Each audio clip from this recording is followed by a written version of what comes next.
You spend your whole life holding a hammer, thinking that that is what makes you strong. You define yourself by it. And then one day, the universe, or maybe just a really bad string of luck, rips it out of your hand. Now you're standing there, and the hammer is gone, and you realize you aren't the god of hammers. You're just you. Most people spend the rest of their lives desperately looking for a new hammer to hold. Today, we're going to talk about what happens if you decide to stop looking for one.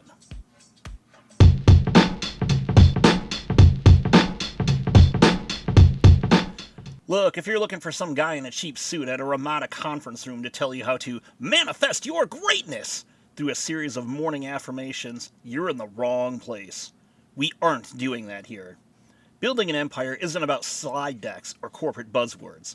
It's about the isolation you feel when you finally decide to walk your own path and the grit it takes to survive the terrain once the world stops holding your hand.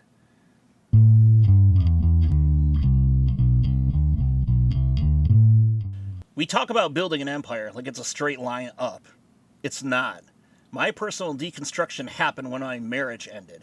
I went from building a life with someone to packing my bags and moving back into my parents' house, a grown man back in the room that I left for college. Thomas Wolfe once said, "You can't go home again." He wasn't being literal, but he meant that once you leave, the old place never looks or feels the same. I recognize that. When I first returned, it felt smaller. It wasn't my home anymore. It wasn't the piece of earth that I had set out to claim. I'd come home broken, a victim of a failed marriage. On paper, I was a man, but in practice, I felt like that 20-year-old kid, only this time with a lot less future in front of me.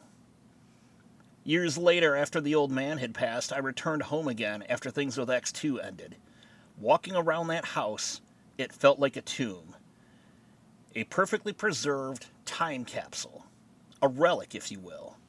It was as if Mother and Fred were still waiting for the old man to walk through that door after a long day of work. But my dad, he was the most pragmatic, no bullshit person I've ever known. I have 2 stories about him that'll define that. On my wedding day, I was a bundle of nerves. My dad talked me off the ledge. He just looked at me and he said, "Rob, what you and X1 do today isn't going to change your everyday life at all. You've already been living together for years. You're just going to go up there, say a few words, and light a candle, just like every other wedding that we have ever shot." He was right. We changed our names. Well, she changed her last name, she took my name, and our tax status, but we were still just us. The second story is when we got into one of those conversations about final resting places. You know, those awkward conversations you have where you start talking about what you're going to do when one of the family members dies. I remember it was me, Mother, the old man, and Fred were sitting around having this conversation. At one point, Dad just shrugged and said, "If you guys want to bury me somewhere where I don't want to be, it's not like I'm going to be in much of a position where I can complain." That was the old man. He had a way of melting the bullshit away just to get to the core fact of the matter. Standing in that house, I realized I had to do the same. I had been living in a tomb, not just of my past, but of the version of myself that I thought I had to be.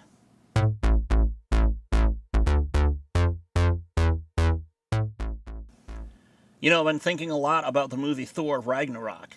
People argue that it's the most popular Thor movie because it's lighthearted. But for me, it's the best Thor movie because it gets to the core of who the character is. Think about it. In the movie, Thor loses his father, his hammer, his hair, and eventually his home. In literature, we call this deconstruction.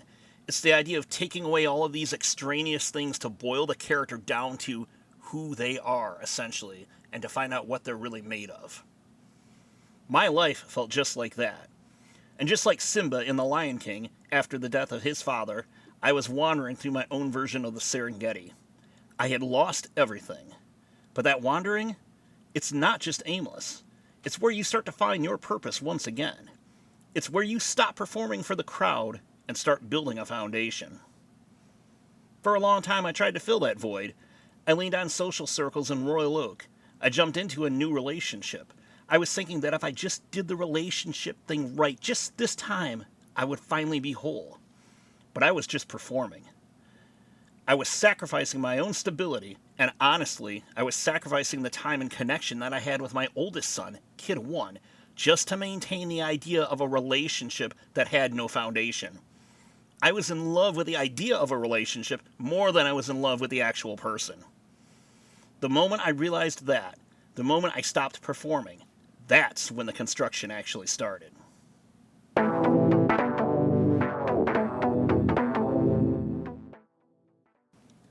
And that's the thing. People think you're aimless when you're alone. But being in this phase of my life isn't about wandering. It's about setting up shop. I'm working steadily, I'm looking at my career, I'm about to go back to school to advance in my career, and I'm finding out that I am more okay than I have ever been. And this whole newfound career path, or career advancement, if you will, it wasn't some grand sweeping plan. It was a Chick-fil-A order.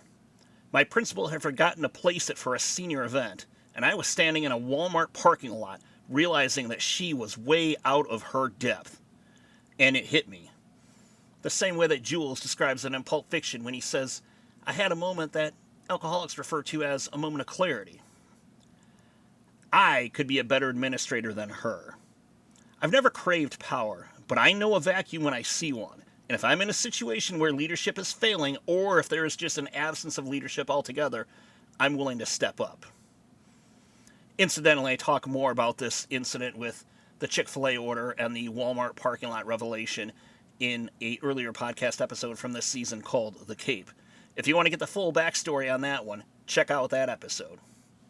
Well, after you finish listening to this one, obviously. But you know what? When your mission changes, when your goal changes, the status quo changes. The supporting cast changes as well. Sometimes you have returning favorite characters. Sometimes a person who started out as a glorified extra, yeah, I'm looking at you, Sierra, ends up becoming a major player. Let me take a second to tell you about a time when I realized that Sierra had graduated from a supporting character to a main cast member. I was talking to her the other day, just discussing how difficult this transition has been this summer with bringing my mother home from assisted living, and for both Fred and I taking on caregiving roles for the summer. I wanted to stop myself before I started sounding too whiny, and I said something like, "Look, I don't mean to dump all this on you," and she simply replied, "Hey, that's what I'm here for."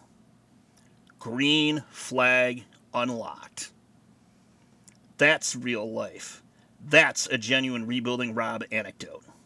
You find allies in the most unusual places when you stop looking for that hammer and you start looking for a foundation.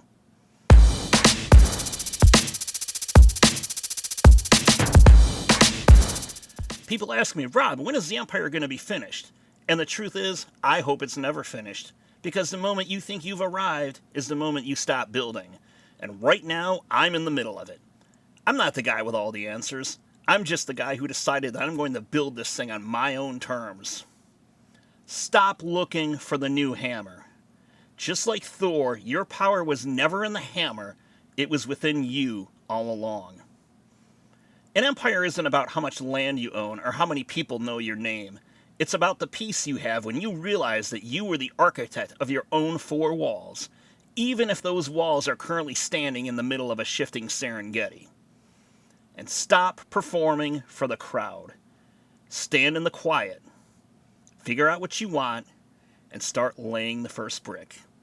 Even if you're doing it just for the hell of it. No glitz, just the work. And that's a wrap for this week's episode. Before I head out, I wanted to mention to you that today's episode is being recorded on location at my local public library. Folks, public libraries are one of the greatest institutions we have here in the United States. Regardless of where you live, you likely have one nearby, funded by your own tax dollars and waiting to be used by you. So do yourself a favor. Go get lost in the stacks for a little while. Go check out a book, or check out a movie, or reserve a study room like I did today. You have access to a wealth of knowledge, essentially a college-level education, completely free of charge. Take advantage of it. Thank you.